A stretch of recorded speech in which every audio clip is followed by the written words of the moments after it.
Alright, the original intro I recorded before I started the build is missing, and I had to do another after the fact. So yeah, we're already off to a great start for my first Animal Crossing video, but can we all just agree to ignore the glimpses of the finished build you may see in it and move past all this, okay? Great, thanks.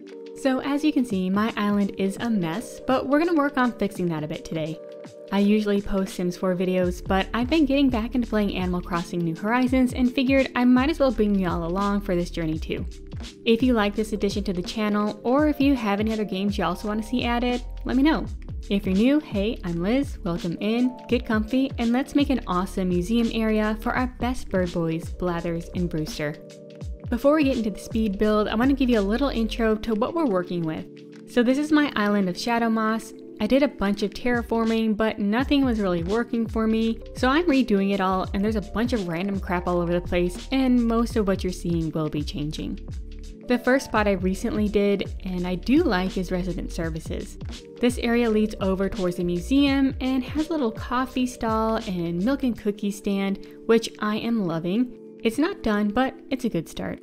Now let's jump into the speed build and we'll chat more about what we'll be building today and what the themes are going to be for the rest of the island. Yes, themes multiple because I can't pick just one.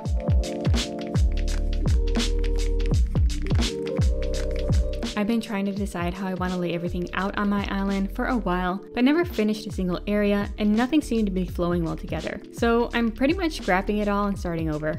I still don't know where I want everything to go, but I figured I'd sort out the museum first because I knew it was going to be a really large area that I wanted to make sure I had plenty of room for.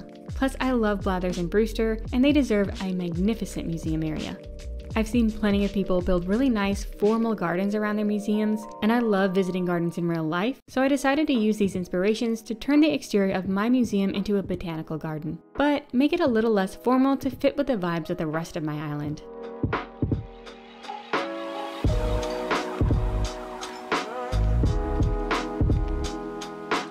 This raised portion behind the museum I'm turning into a rooftop greenhouse with a viewing area that looks out over a forest.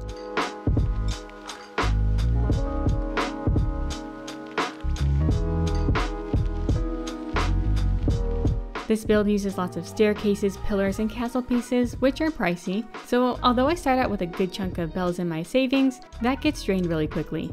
I'm definitely going to need to do some grinding for bells after this, so I can afford to decorate my island. Or maybe I'll just trade more villagers on Nookazon to earn bells. I naturally found Marshall, Raymond, Bo, and Ione and invited them to my island, even though I didn't really want any of them, just so I could eventually trade them on Nookazon, which is how I've earned most of my bells in this game. So a tip for y'all that I haven't heard anyone else share, if you find a highly desired villager, maybe consider taking them to trade later, if you're in need of bells or Nook Miles tickets.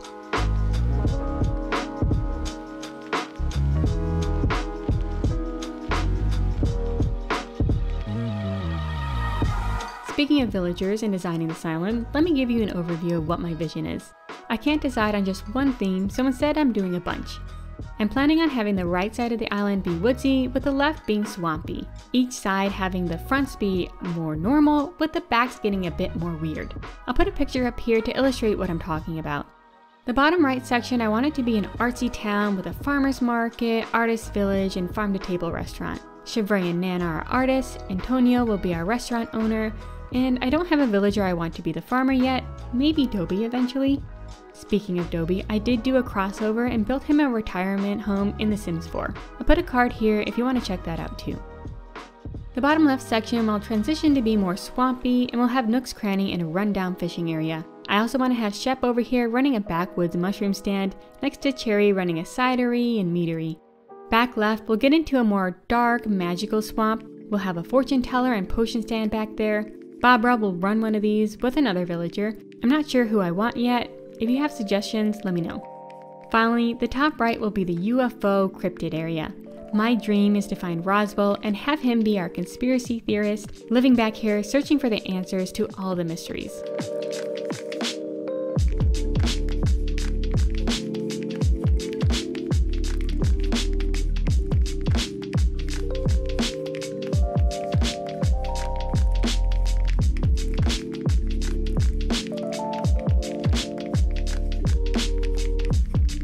We sort of jumped ahead quite a bit. I recorded parts of this on 2 different computers while I was traveling, and I guess some of the clips got lost in transfers. I'm still new to recording on the Switch, so thanks in advance for your understanding.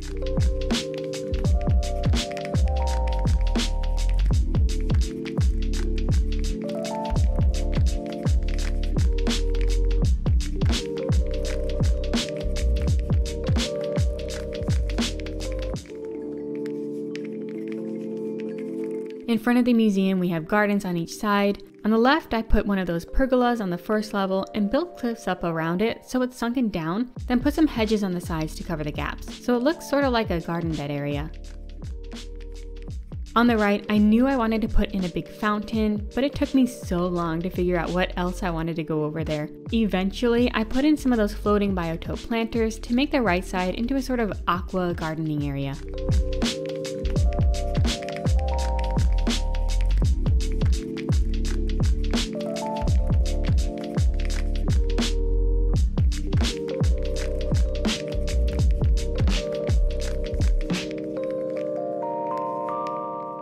Since we're on the topic of gardening and plants, I love the idea of having a home that's like one of those indoor jungles you see the plant influencers have, but I'm a terrible plant parent.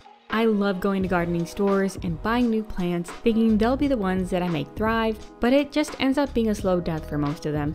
I'm not very attentive with watering, and my house doesn't get good light, so that already rules out most houseplants for me. I got a grow lamp for my surviving plants and try to remember to water and feed them, but it doesn't work out for long. I end up underwatering the plants that need more moisture, so they're always looking sad and puny. Then for the succulents and drought-tolerant plants, I end up overwatering them once and then they melt into nothing. The only plants that seem to do fine in my care are my pothos and snake plant. Everything else is struggling hard. Can anyone else relate to being a plant lover with a somewhat black thumb? When it comes to outdoor landscaping plants, however, I am decent with keeping those alive. This is probably because I try to only get native plants, which tend to fare better with my hands-off, survival of the fittest approach to gardening. So if you're also struggling with keeping your outdoor plants alive, look into planting things that are native to your area. Besides being more hardy towards neglectful gardeners, they're also better for local ecosystems, so they're positive all around. Now my outdoor produce garden is a whole nother story, pretty much just a repeat of my houseplant woes, but we won't get into that today.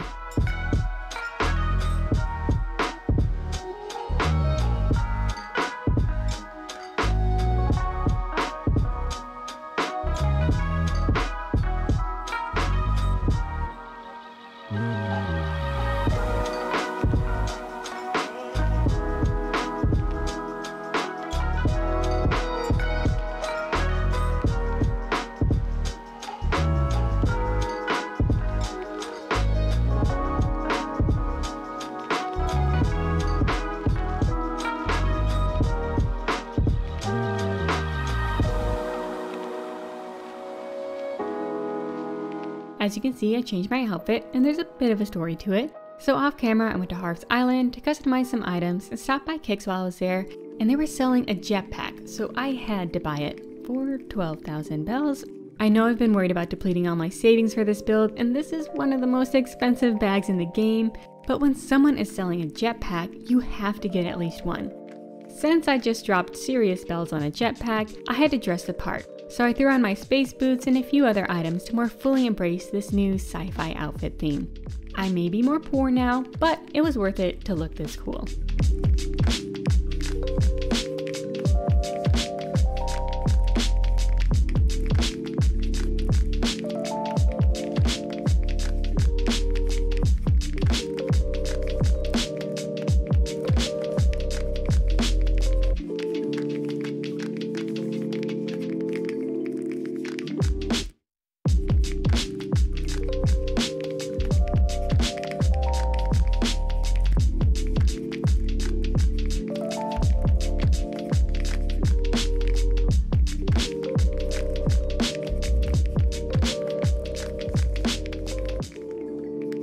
Like I said, some of my recordings went missing, so let's go ahead and jump into the tour so we can get a better look at the final build.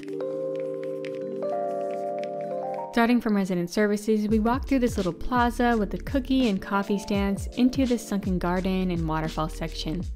There's a staircase on either side to walk up to the main museum area. We've got some lag going on over here, but it looks good, so try to look past that. If you have any tips to reduce the lag without having to ruin this area, let me know. In the left gardens, we have that sunken trellis. It took me so long to figure out what to put in the corners, but I finally settled on these Turkey Day garden stands with the terrariums on top.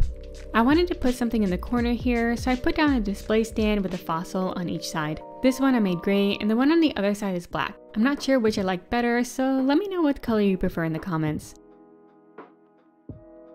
Directly in front of the entrance, I wanted some sort of a feature item, so I put down this fossil, which I love. It's only 2 pieces, so it makes a statement without taking up tons of room. Moving up to the rooftop, we have the greenhouse. There's a display with some plants on the side here.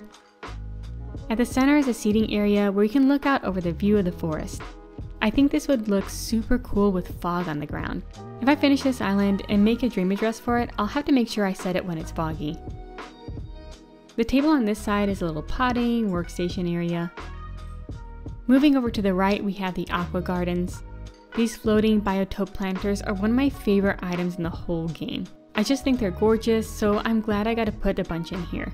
Here's another one of those display stands in the black color this time. Let me know if you like the black or the gray better, or maybe I'll just keep them separate colors for the separate sides. And that's everything. Ignoring the mess of junk in the background, I really like how this turned out and definitely think this is an area Blathers and Brewster would love spending time in. Let me know what you think in the comments, whether that's about this museum build, your ideas for other areas or villagers for this island, or whether or not you want to see more Animal Crossing content on this channel.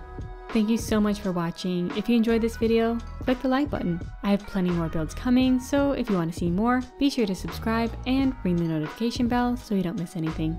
Remember, be kind to yourself today, and I'll see you next time.